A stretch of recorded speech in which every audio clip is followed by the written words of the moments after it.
Sorry we got interrupted. We continue with the Zeirut. Okay. So you have to speak to yourself. The more you speak to yourself, the more you're aware of what's happening inside of you, and you have to express, okay, I want this food, but really my neshama doesn't need it, my neshama doesn't want it, it's my body who wants it, so I'm gonna eat it. But at least I know I'm doing something wrong. What will you accomplish by this? You will not be eating out of habit. You first will consider. So you're not anymore like the Messiah Shalom says, like a horse running and just doing without thinking. At least there you start the first step of Zeirut. I'm thinking and I know what I do is wrong or I know what I do is right. You distinguish everything. So you're out of habit. You first will consider, is this food helpful for my avodas Hashem or not? You will realize that it is really not helpful. Then you will ask, what do I want? The eye of my neshama does not want to eat, but the eye of my body does want to. You will notice that in this area, the body, namely the animal soul, rules. This is the first step. You must achieve clarity by identifying your inner forces. If you try to work on yourself without such clarity, there is no proper basis and the result will not be proper. Before practicing practical work, you must clarify, what do I truly want? In this way, you will gradually separate your desire for this world from your inner spiritual desire and give each one its proper place.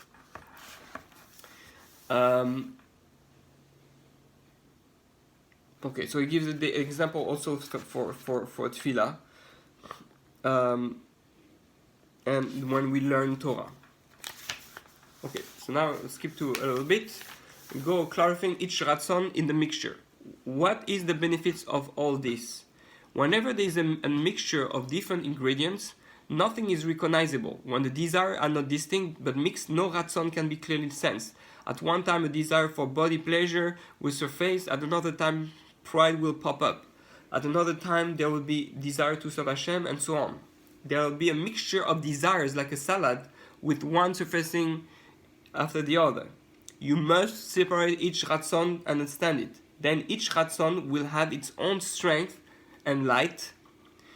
And to give a simple illustration, if you eat a salad made of tomatoes, red peppers, green peppers, cucumbers, and lettuce, the mixture might be enjoyable, but you will not really taste each individual ingredient. And it's beautiful because this is why we have brachot. Why do we have brachot? One of the brachot is to have clarity on everything that we're eating.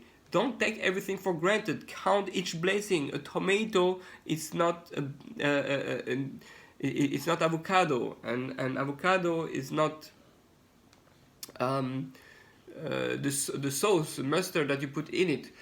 And each one has its own thing. So even though we don't have a separate bracha for each fruit, although different fruit and different vegetables, we still are pushed to do it.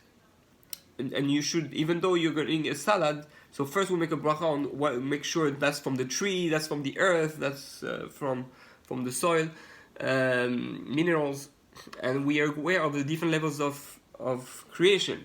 So a real Kabbalist is someone who is aware of absolutely every different pieces. So one it's a great practice when we eat to do it, and even though we don't make a bracha for everything, the bracha teach you to still go around your salad and then learn to appreciate the tomato and the cucumber, the color, the taste, all that. That's one of the reasons we have the brachos, to make us aware of all the beautiful colors and taste and shapes and creativity and art that Hashem does. So that's part of being Zeirut. You start to think about everything. Everything matters. Every detail matters. Every thought matters. Every desire matters. The same applies to one's soul. And basically, being Zar is what's the root? Is it a good root or not? The same applies to one's soul. When the wheels are mixed, not a single ratzon can attain its true force and give forth its proper light. Once each one becomes distinct and is no longer intermingled, and therefore subsumes in the mixture, each ratzon will reveal its true nature, and when a ratzon is distinct, you can work with it. It is not. If it is not, you cannot.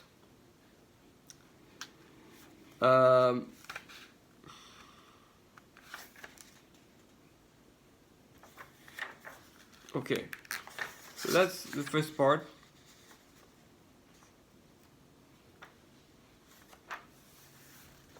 And let's do a little bit more. I was thinking also reading the example of Tefillah and Torah, because I feel example is makes it more practical, down to earth of what we're saying. So we gave you the example of eating, but I think it's worthwhile going through example of Tefillah and Torah. Contemplation when going to Tefillah, we will provide some more examples. So you might sit in and think, do I want to go daven in the morning or not? The answer is not so simple.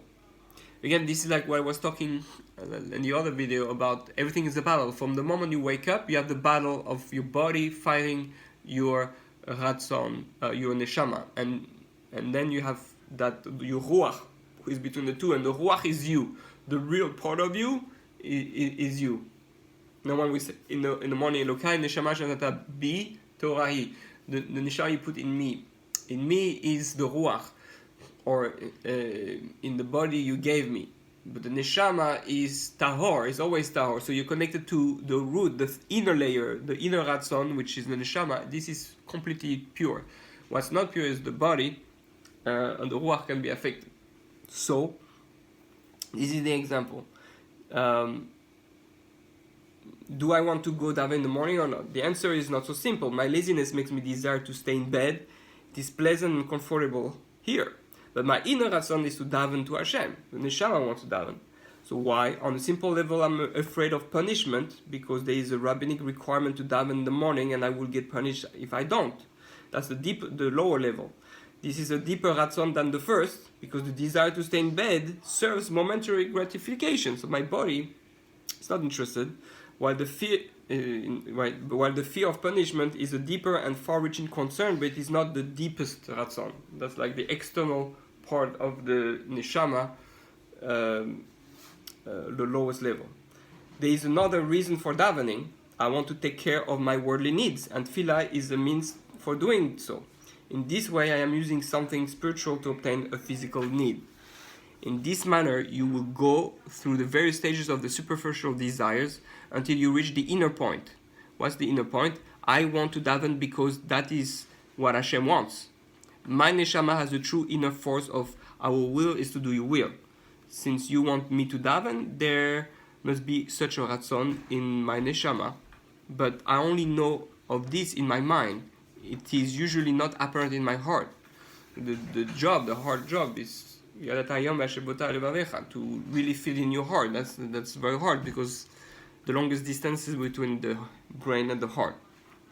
So this is what you should do. When you wake up and plan to daven, you should not just go without thinking, but turn to Hashem and say, Master of the world, I am going to daven before you, because I want to, but why do I want to? Enumerate the reasons before Hashem until you eventually reach the true inner reason, because this is the will of Hashem, and because you love Him. Then say to Hashem, I am certain that I really want to please you, and I believe that I have such a ratzon deep down, even though I don't feel it. So then you have clarified really like what you feel, what you want. And another example is Torah study. During your hour of contemplation, or by the way, with davening, you say, oh, I choose to you can say also, my body doesn't want to daven because really I have a habit of it. I don't enjoy it, or you tell yourself, I don't enjoy davening. Why don't? And I'll clarify why. Why don't I enjoy davening? I don't enjoy davening because I don't even understand the words. Oh, but I don't understand the words because if I try to understand the words, my davening is going to take 2 hours. So, and then you have to talk yourself through that whole thing. So then what should I do? Oh, so maybe one way to enjoy davening, so I don't want it to be too long, but I don't want to feel guilty not saying everything. But what do Hashem really want? Hashem really want me to speak to Him with love. And we know Chazal says that the quantity is not important when it comes to love. Therefore, the less words I say, the more with meaning and with my heart, the more it counts. So I'm not gonna make my davening longer than usual, but I'm gonna make as long or shorter than usual so that I can actually enjoy it and actually say words that I understand, that I can connect to. Oh, so here you have gone and you have discussed within you the whole process. That's the process that has to go in your mind. But if you don't discuss it, then you become like a horse and you just do everything and you have a checklist. Yeah, I did it and I feel good that I don't go to Gehinnom. But you're experiencing Gehinnom here by doing that already. Because you know, inside of you, you know it's not right. You know it's the right thing. Hashem wants to feel great and wants you to feel good about what you do. But you gotta go through the whole process of discussing this in your head because otherwise, it's not gonna work. So, last example, Torah study. During your hour of contemplation, you should also consider if you want to learn Torah. Ask yourself, do I want to learn Torah or not? The answer to this too is not definite. Sometimes you do and sometimes you don't. When I don't, why don't I? There can be various reasons. You're supposed to want to learn Torah all the time, even in your free time. So why don't? You might be too lazy to exert your mind and body, or you might prefer to fulfill your desires elsewhere rather than learning Torah. Right? Sometimes you don't. It's too much to think, or sometimes you don't. Learning Torah is not the desire that attracts you as much as others, or you might have a negative experience of learning Torah. Or it's not exciting enough. It should be something exciting. In this way, you should clarify the reasons you do not want to learn. After that, you should consider why you do want to learn. There may be various reasons. You might be afraid of being punished in Gehinnom if you violate the laws you didn't study. So that's the lowest level. You might be afraid of violating the mitzvah to learn Torah and being punished for that. You might be embarrassed of being considered an ignorant. That's also Shelo Lishma. You might also seek honor for reaching a certain level of Torah scholarship. How's my wife going to look at me? How my kids are going to look at me? How my friends going to look at me? How the world looks at me? But that's not why you should learn Torah. Those are all the ego. You might also continue searching until you discover the deepest reason. I want to learn because Hashem said I should.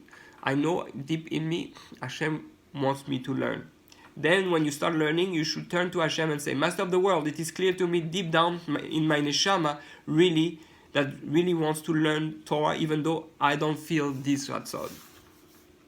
So I think it gave you a pretty clear understanding of what he's trying to do here.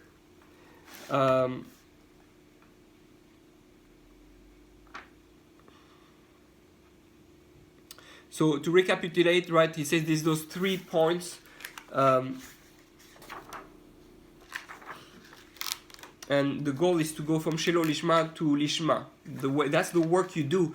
The whole thing of is a heter. Technically, you're not allowed to learn Shelo Lishma. You're not allowed to learn for wrong reason. You're Chayav Misa according to the Rambam. But you can learn Lishma. You can learn Shelo Lishma. Shemitoch Lishma Ba Lishma. So it's a heter. And how does the heter work? The heter works if you do that work. If you know you're not learning Lishma and then you are doing the work to eventually get there. That's exactly the work you have to do. So let's conclude with that thought. That there are 3 layers to human personality. The innermost layer of force is Hashem's will, which is referred in Kabbalah as the point of the Shechina, the Chelek Elokai Mimal that rests in the Neshama. Then the layer covering that is the inner will of the I, of which it is said that our will is to do your will. That's the Ruach. And the third, the Nefesh, the third is our utmost layer is in the I that often chooses the opposite of Hashem's will, Chas v'Shalom, that is referred to the Nefesh HaBahamis, the animal soul, and the Yetzer Hara, divine inclination. In every area that one confronts, these three forces either want to do an act or to avoid it. All of our work with midos depends on contemplating and becoming intimately familiar with these forces. In every midah and every aspect of avodah that you want to improve, you must first discover the factors that are influencing and motivating you. Okay, so that's really the idea of being a true Zahir, is really to work on really clarifying in ourselves why we want what we want. Ask always why. Pesach, what is freedom? Pesach is meaning freedom from darkness, freedom from Egypt. Why? Ma nishtana, right? We ask question. The whole seder is all about asking question about everything we do. Why do I want to do that? Why do I do that? If I do that, it's because of this. If I do that, it's because of that. If I want to do that, it's for my neshama. If I want to do that, it's for my nefesh, my yetzer hara. Sorry, and God willing, if we are clear like that, then we'll be Zahir. We'll be much more watchful what we do, and we'll get little by little Shemitach Lishma. Abba Shemina will reach to Lishma, which doing things because Hashem wants, because I love Him, because I want to do His will, because I want to be with Him, because that's the highest pleasure in the world, because that's my mission in this world. And we'll get tremendous reward in Olam Haba, even though that's also Shelo Lishma. So let's remember, Shelo Lishma, to do things Lishma, it's not I do things for reward. Some opinions say yes, you're allowed to do things for reward, because I assume their opinion is that the reward to be with Hashem, the reward. But if I think of reward like a kid, I'm getting candy at the end. Yes, we want pleasure, but the pleasure of Hashem, not personal pleasure. So it's a fine line. I think that's why I say. Technically, if I love my wife, if I do something for my wife, I'm not expecting her to do something back. I love her, and what I love is just to be with her, for her to be happy, and that makes me the happiest guy in the world. That's really how we should look at it. All right, may we all become true Zahirim. I think that's how we say it.